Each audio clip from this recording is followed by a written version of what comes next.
कभी खुद से पूछा है कि मैं कौन हूँ? अगर आज आपसे आपका नाम, आपकी काम, आपका पहचान, आपके रिश्ते-नाते सब छीन लिया जाए, तो क्या बचेगा?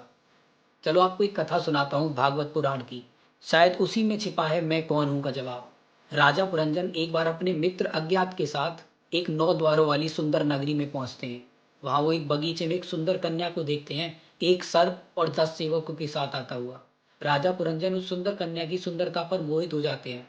उससे विवाह कर वो वहीं 9 द्वारों वाली सुंदर नगरी में रहने लगते हैं।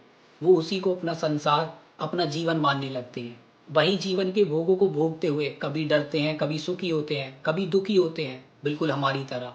फिर अचानक एक दिन दूसरा राजा उस नगरी पर आक्रमण करता है। तब वही सर्प जो उस नगरी की सुरक्षा करता था, कई वर्षों तक लड़ता हुआ कमजोर पड़ जाता है।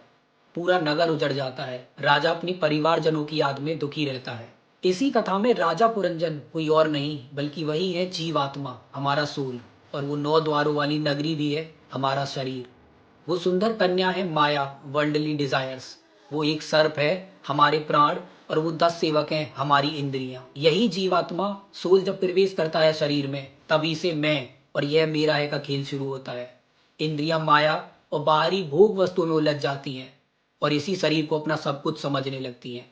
लेकिन इसी कहानी में एक और पात्र है, पुरंजन का मित्र अज्ञात, जो हमेशा उसके साथ रहता है, मार्ग दिखाता है, साक्षी बनता है उसके सब कर्मों का। लेकिन पुरंजन उसे कभी पहचानता ही नहीं। यह अज्ञात नाम का मित्र और कोई नहीं, यही है ईश्वर, परम ब्रह्म।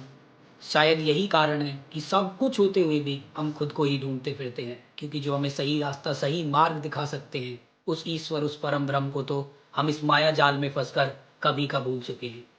आज आप भी एक पल के लिए रुक कर पूछिए कि मैं कौन हूँ। हरे कृष्ण, हरे राम।